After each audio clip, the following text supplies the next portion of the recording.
Patrick Cook here. Thanks for returning in our next session of the Mandelbulb3D Tutorial Series. Now, in the last session, we were talking about what we're going to do to fix this fog issue, and certainly, since with my DJV, I'm reviewing rendered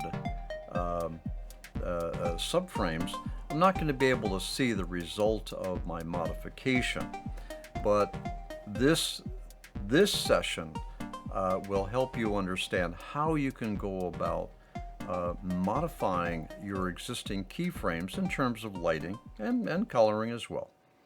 Now I'm going to close this DJV because I don't really need it right now. But before I do that, I want you to really consider getting this particular tool. All right? I don't have any affiliation or anything like that with the maker of this particular tool, and there are others out there. Now, this one is actually pretty good. You can do a lot of things with this. You can fire up a navigator. A magnifier. I got navigation on my mind. That's what this animation is all about. We're navigating. You got a magnifier where you can really get in close to the scene. All right, you've got various coloring and panning capabilities. There is no audio involved, of course, but if you had audio, you could modify its volume a little bit. You can play back in various different ways. You can have it loop and scrub back and forth, and you can step by frame. And one of the key things for me is, you see down there below, it's showing me the frame number. Now this isn't every other frame. This is each and individual frame. So if I've got a glitch or a problem,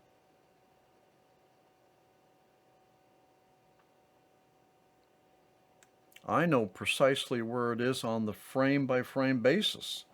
All right, so with that 1549, I've got a slight slowdown and then it goes up again. If I was to want to fix that, it's just telling me precisely the frame or the frame range that I have that issue. So, there's all kinds of things you can do with it. You can analyze your work carefully and completely. And you can scale it up. I mean, you could do something like this. And let's see, view, and we will zoom in. You see, so you can do a lot of stuff with this DJV tool. Okay. So what we're going to do is we're going to go fix that fog. Look at it. The fog even looks worse now. It looks worse. I got a little tip for you. Watch this now. I'm going to find the frame that I'm having the worst issue with this fog, and I think this is it. Now, which frame am I on? Okay, it's okay. Here we go. So here's the total number of frames down here, and this is the frame that I'm on. All right, so what I'm going to do is I'm going to write frame 1549. This is the frame where I'm seeing the negative impact of my fog.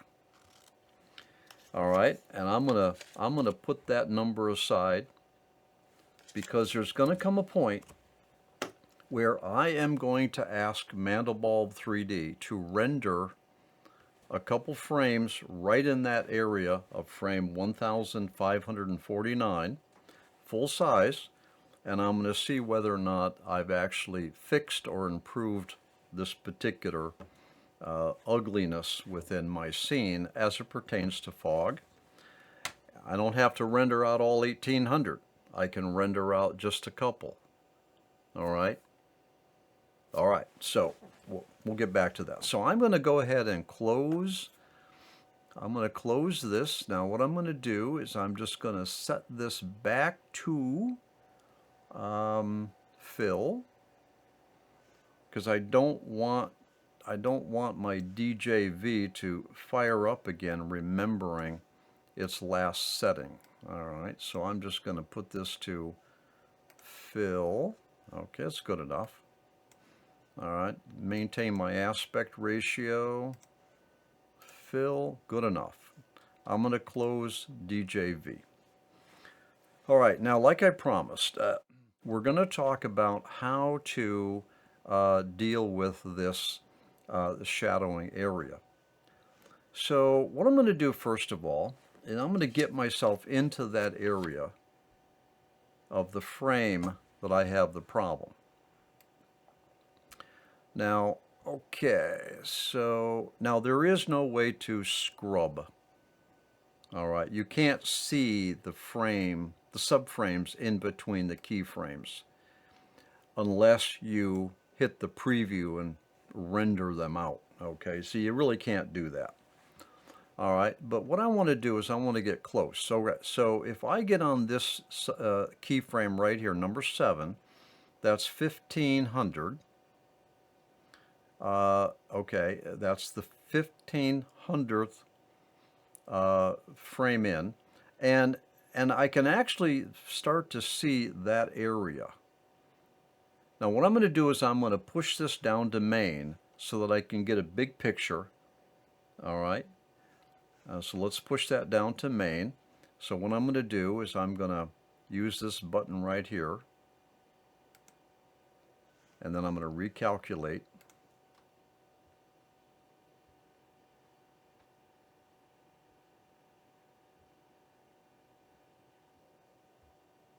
Okay, excellent, good. All right, I don't know what frame, well, no, this would be frame 1500. No, this would be frame, yeah, okay, this should be frame 1499 right here, frame 1499, okay. So I have my shadow area, so I have the ability now to address this. Now I want to really get in on this thing, so I'm going to use my resolution and my viewing ratio to get in close on this. So let's do that.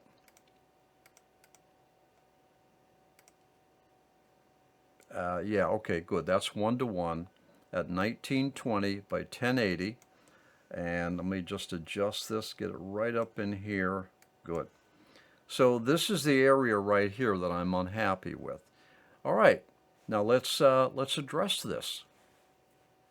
First and foremost, I'm going to do a save, but I don't care about the animation save. What I care about is the main fractal itself. So I'm going to save this, and the reason is because I'm not modifying the animation, I'm modifying the graphic. So I want to save the graphic, save MP3, and I'm going to call this, let's see here, I'm going to call this, where are we? We're at session 108. 108. Okay, all right. Before fog adjustment. Good enough. MP3. Got it. Okay, now let's modify the fog. Now, you remember how to modify the fog, right? We need the lighting panel. So I'm going to fire up the lighting panel. I'm going to keep the navigator open just in case we need it. All right, now I want to go over to light source 1, and I want to go over to fog. All right, now let's just do this. We don't have any numbers or values here that we could say, look, you know, if I move this, I reset the value, nothing like that. But that's why I did a save, so that I could revert. I can also revert by pulling that same keyframe back down into main. All right, so I don't really have a good way of kind of remembering my fog adjustments. There's no preset, there's no numbers on the scale, nothing like that. All right, but I can open it to revert it, and I can pull that keyframe back down to revert it. So I'm okay. The thing about the Mandelbulb 3D software, trust me on this one, you always want to think about being able to revert, because you lack the tools, you lack the indicators as to where you were. And so you have to fall back on other methods of reverting. All right? So I'm safe making my adjustments over here because I'm saved, and I also have a keyframe in a saved animation by which I can revert. All right, so we're out of time on this session. Let's get right back to this in the next session, where I will modify the fog and see if we can correct this situation. Okay? I'll see you there.